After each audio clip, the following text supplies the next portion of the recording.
নমস্কার বন্ধুরা, আপনারা দেখছেন নিউজ নদিয়া ইউটিউব চ্যানেল। সারা পশ্চিমবাংলায় আজকে যেভাবে বিভ্রান্ত করার জন্যে বিরোধী দলগুলো শুরু করেছে পশ্চিমবাংলার মানুষকে বিভ্রান্ত করার জন্যে, এবং তারই পরিপ্রেক্ষিতে মমতা বন্দ্যোপাধ্যায়ের নির্দেশে তৃণমূল কংগ্রেস সারা পশ্চিমবাংলার বিভিন্ন জায়গায় আমাদের দলের তরফ থেকে মানুষের কাছে সঠিক বার্তা পৌঁছে দেওয়ার জন্যে চেষ্টা করার জন্যে মিছিল করা শুরু করেছে এবং আমরা করছি।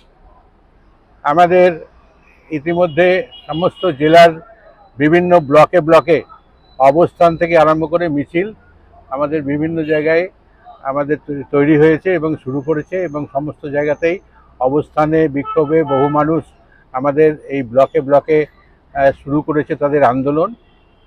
এবং এই কথা জানানোর জন্যে মানুষের কাছে বার্তা দেওয়ার চেষ্টা করা হচ্ছে যে মমতা বন্দ্যোপাধ্যায় ছাড়া বাংলার মানুষের জন্য লড়াই কে করে, বাংলার মহিলাদের জন্য লড়াই মমতা বন্দ্যোপাধ্যায় ছাড়া কে করছে। এবং সারা ভারতবর্ষে যে মমতা বন্দ্যোপাধ্যায়কে নিয়ে বলছে সবাই, সারা ভারতবাসী যে মমতা লাও দেশ বাঁচাও, সেই জায়গায় দাঁড়িয়ে কতিপয় পশ্চিমবাংলার আজকে যে সমস্ত বিরোধী দলগুলো মানুষকে বিভ্রান্ত করছে তার বিরুদ্ধে আজকে সত্যিকারের এই বার্তাটুকু আমাদের দেওয়ার দরকার বলে আমরা নামতে বাধ্য হচ্ছি।